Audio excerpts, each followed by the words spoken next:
Jesús el Hijo Prometido es el título de nuestro tema. Estamos en la segunda lección de la carta a los Hebreos. Queremos dar una bienvenida cordial a cada uno de nuestros amigos que son parte de este programa que estudia la Biblia semana a semana a través de la guía de estudios de la Escuela Sabática.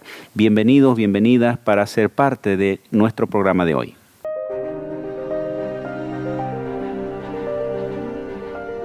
Axiomas, más allá de la evidencia.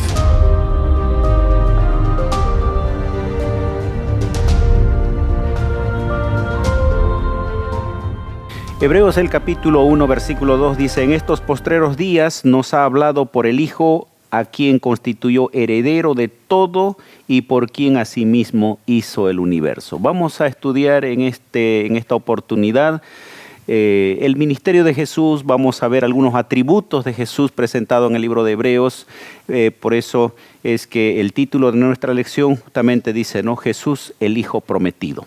Tenemos dos invitados el día de hoy. Está con nosotros Josué. Josué, bienvenido. Un saludo a nuestra audiencia, por favor. A todos nuestros oyentes queremos decirles que nos acompañen en el estudio de la palabra del Señor. Está también Saúl Cruz, bienvenido. Te pido que a tiempo de saludar, por favor, nos guíes en oración. Claro que sí, saludar a cada uno de los que pueden estar siguiendo este programa y vamos a orar para poder comenzar. Padre Santo que estás en los cielos, te agradecemos, Señor, por la oportunidad y el privilegio que nos das de estudiar tu palabra. Rogamos tu bendición y tu sabiduría, Señor, para poder también entender el mensaje de hoy. En el nombre de Jesús, amén. Amén. La lección de hoy básicamente va a explicar algunos versículos del capítulo 1. Hay expresiones allí, por ejemplo, postreros días, habló por medio de su Hijo, el resplandor de su gloria, y vamos a ver también imagen de su sustancia, y hay elementos interesantes que enriquecen la comprensión de la cristología, de entender la misión de Jesús, la naturaleza de Jesús, y va a ser una oportunidad muy hermosa de compartir. Les voy a pedir entonces que ustedes, en lo posible, brevemente podamos ir comentando porque el tema es bastante amplio. ¿Qué significa el término en los postreros días? Hebreos 1:2 en la Biblia que tengo dice, pero en estos últimos días nos habló por su Hijo. Aquí menciona en estos últimos días. Esta frase, ¿no?, que dice en los postreros días o al final de los días, muchas veces uno tiene, ¿no?, el pensamiento, ¿no?, de ¿será que se referirá al fin del tiempo? ¿Qué ocurrirá, no? Podemos decir de que la palabra del Señor en el libro de Hebreos hay un fuerte pensamiento de que Dios vendrá y está cerca, ¿no? Hay varios pasajes que mencionan, porque el que vendrá no tardará, menciona. Y cuando pensamos en qué es lo que Dios va a hacer por su pueblo en los postreros días, la Biblia pues menciona muchas actividades: destruir a los enemigos del pueblo de Dios, habla de la resurrección de los hijos del Señor, menciona la creación de un cielo nuevo, una tierra nueva, y tantas otras cosas que podemos ver sobre los últimos días. Bien, postreros días y tiempo del fin, ahí son frases que se repiten en algunos versículos, en algunas partes de la Biblia, especialmente Daniel habla de los últimos días.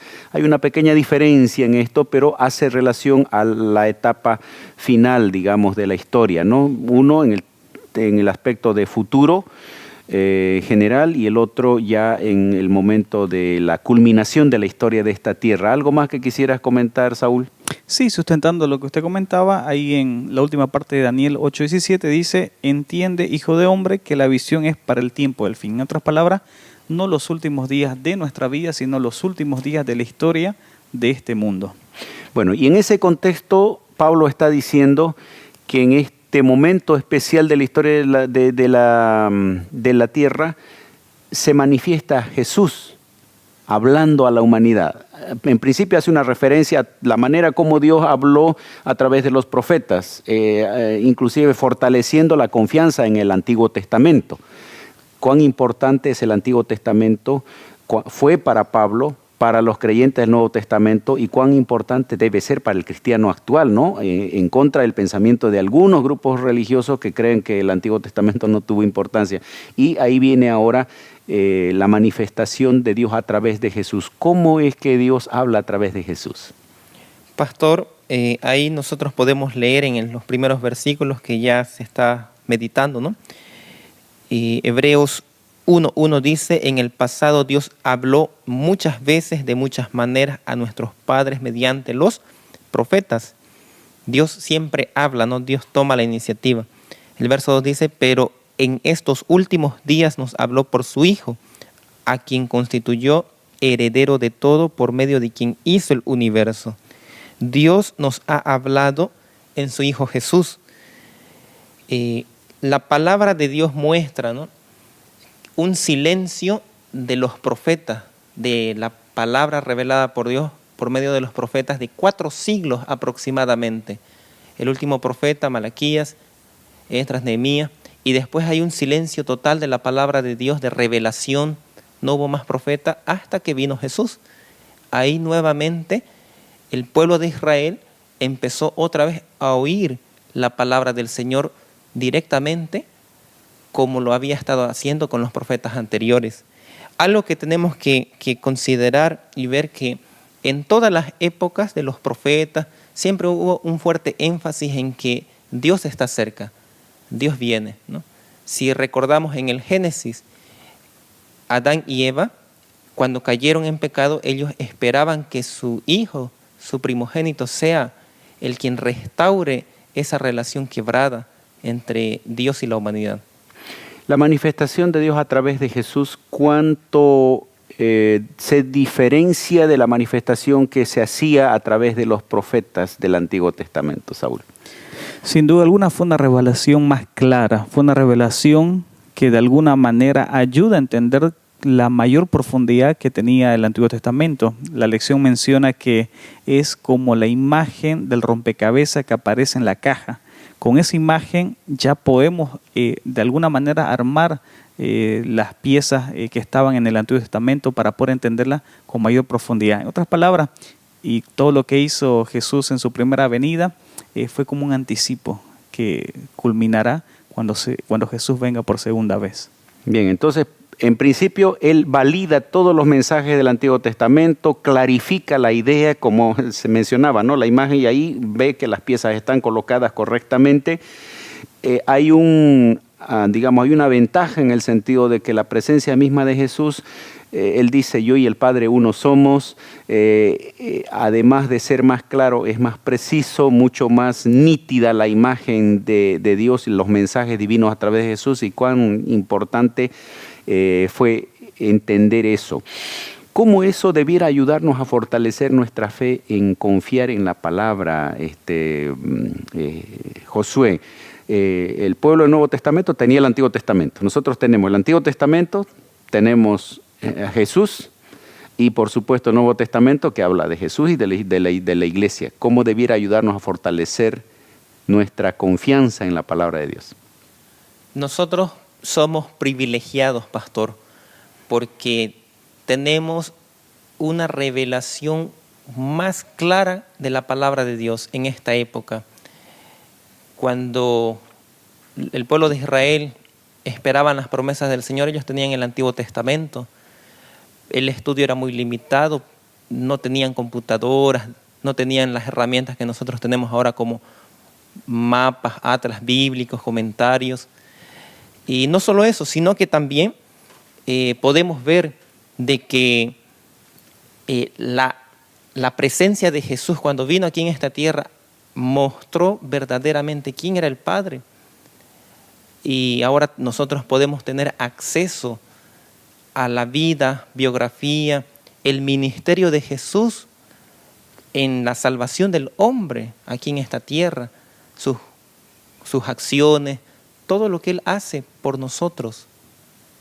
El hecho de que Dios hable a través de Jesús es un gran privilegio, es una gran bendición para nosotros, y sin duda alguna la fue para la comunidad hebrea a la cual estaba en principio dirigida esta carta. Queridos amigos, vamos a ir a una breve pausa y continuamos.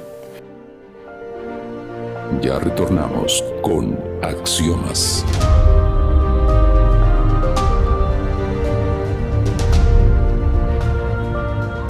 Gracias, queridos amigos, por estar con nosotros estudiando esta lección importante. Vamos a un aspecto que es presentado en el versículo 3, mostrando un aspecto muy importante también, por supuesto, de el ministerio de Jesús y el atributo de Jesús. Dice, siendo Él el resplandor de su gloria y la imagen de su sustancia.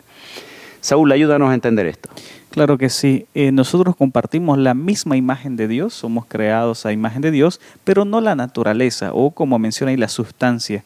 Jesús sí comparte la naturaleza. ¿Qué significa eso? Correcto, ahí ya tenemos una aclaración bien precisa, ¿no? Nosotros somos hechos a imagen de Dios, dice Génesis 1:26, pero aquí Jesús tiene la sustancia misma, la naturaleza.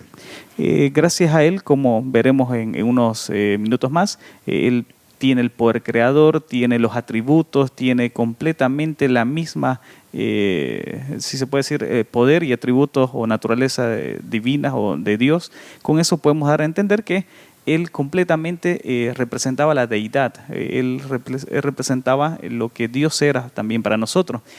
Como nosotros hoy no podemos ver el sol, solamente percibimos su existencia a través de su resplandor, a través de la luz que nos llega. Así también Jesús, como mencionaba el capítulo 1, versículo 3, Él es el resplandor de Dios. Como usted mencionaba unos segundos atrás, el que conoce al Hijo, conoce al Padre. Porque viene el Hijo a ser ese resplandor que nos permite saber que existe un sol o que existe, en este caso, Dios detrás de Él. Muy bien, hablando de naturaleza, Jesús es presentado con una naturaleza divina, atributos divinos. Por lo tanto, Jesús, cuando toma la naturaleza humana, diríamos, no deja de ser Dios. ¿Cuál es la diferencia entre la naturaleza del ser humano, que en algún otro momento va a presentar como, inclusive, como carnal? ¿Cuál sería la diferencia, Josué, de la naturaleza de Jesús con la naturaleza del ser humano? Jesús es divino, y de qué manera nosotros nos diferenciamos, digamos, cuál es la desventaja o diríamos el defecto que tiene la naturaleza humana. Nosotros como seres humanos pues somos creados a imagen y semejanza de Dios. Sin embargo, con la entrada del pecado, esa imagen se distorsionó en nuestra vida. En cambio, Jesús, Él es Dios. Dios mismo se hace hombre, viene a esta tierra, muestra quién es Dios. Dios se revela a sí mismo en una revelación máxima por medio de su Hijo. Y nosotros podemos ver aquí que Jesús comparte todo con su Padre. Si revisamos la Biblia, en su conjunto podemos ver mención de varios pasajes que hablan con respecto al poder creador de Jesús. Ahora, nosotros tenemos que saber que ese es un atributo divino. Dios crea de la nada, de la materia vacía. Muy bien, para ir respondiendo un poquito más precisa a la pregunta, ¿cómo nace el ser humano luego de la entrada del pecado? ¿Nace con pecado o nace con naturaleza pecaminosa? Nace con esa naturaleza pecaminosa. En otras palabras, tenemos la tendencia al pecado. No el pecado, pero sí la tendencia. Exactamente. Y Jesús no la tuvo. No tuvo esa tendencia. Si bien es cierto que pudo ser tentado, si bien es cierto que pudo pecar, pero no tenía esa naturaleza o esa tendencia al pecado que nosotros todos la tenemos. Porque es divino. Y entonces, en ese sentido, Él tiene una naturaleza divina y nosotros tenemos una naturaleza humana con tendencia al pecado. Ahora, aquí, cuando habla imagen misma de su sustancia, está enfatizando su divinidad. Y Saúl mencionaba, ¿no?, el resplandor de su gloria. ¿En qué momento históricamente registrados en los evangelios se ve ese resplandor de la gloria hasta físicamente? Ahí en el momento de la transfiguración vemos cómo de manera visible podemos ver ese resplandor, ¿no? Que obviamente en algún momento es simbólico, pero ahí se puede reflejar de manera material o visible ese resplandor que él tenía. Muy bien. Jesús presentado en Hebreos es presentado también como el que fue parte de la creación o el autor de la creación de este mundo, inclusive el sustentador. ¿Cómo eso puede conjugarse con la encarnación? ¿Cómo puede también al mismo tiempo contribuir eso para tener la certeza de que este Jesús que se transformó o se tomó la naturaleza humana es Dios y fue el creador? Pastor, como mencionamos, ¿no? Hay varios pasajes de la Biblia que mencionan los atributos divinos de Jesús. Hay una concordancia perfecta entre el Padre y el Hijo en propósito, en actividad. Aquí vemos el concepto de la Trinidad. Jesús es el creador, Él sostiene. Cuando hablamos de esta palabra de sostener, se refiere a alguien que guía, que conduce, que nos impulsa. Es el que nos da la vida, el que sustenta todo ser viviente. Entonces podemos ver de que Cristo hace eso. Bien, ahí se presenta el concepto de la deidad, la Trinidad. Hay algunos textos que seguramente quienes han estudiado van a recordar. Isaías 44, 24, 45, 18, Nehemías 9, 6, que habla: solo yo soy el creador, el único Dios, aparentemente en contradicción cuando aparece ahora Jesús siendo el creador, pero el tema tiene que ver con entender la Trinidad, un solo Dios con tres personas, ¿no? Hay un término un poquito también complejo para entender que tiene que ver con la palabra engendrado. Aparece en el libro de Hebreos. Saúl, por favor, ayúdanos a entender esto. El versículo 5, mi hijo eres tú, yo te he engendrado hoy. Es increíble cómo son las palabras exactas de Salmo capítulo 2, versículo 7. Simplemente que ahí le agrega Jehová me ha dicho, antecediendo aquella frase. Hay dos explicaciones. La primera es la cultural. Para nosotros es raro cómo una persona va a ser engendrada recién o luego de haber nacido. Y si es engendrado, deja de ser Dios. Exactamente. O sea, no fue Dios. Sin embargo, en la cultura grecorromana y oriental, eso era algo completamente normal. Por ejemplo, el César era considerado que en el momento de la posesión fue engendrado por un Dios quien le da la autoridad sobre ese imperio. En el caso de Cristo, ya había sido una promesa en los tiempos de David que uno de su descendencia iba a ser engendrado y él iba a ser el gobernante. En este caso se cumple con el caso de Jesús y el Mesías, ¿no? Siendo él engendrado, o ahí se utiliza esa frase. Pablo da a entender que a partir de ese momento se entroniza, o por lo menos ya tiene todo el poder para poder gobernar y sustentar a este mundo. No va a hablar sobre su origen, sino sobre el momento cuando él comienza a tomar el poder, la autoridad, porque el resto de la Biblia va a corroborar la divinidad de Jesús. Queridos amigos, estamos ya concluyendo nuestro estudio y vamos a una pequeña pausa y volvemos. Ya retornamos con Axiomas.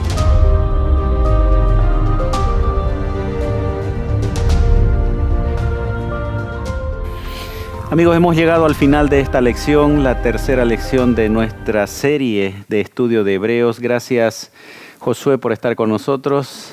Un momentito para hacer un cierre. Saber, ¿no?, de que con el estudio de esta lección nosotros hemos profundizado nuestro conocimiento con respecto a Jesús, nuestro Salvador, y también afirmar nuestra fe en Él como Dios divino. Saúl, gracias por estar con nosotros. Una conclusión al despedirte de nuestra audiencia. Claro que sí. Dice el deseo de toda la gente, página 88.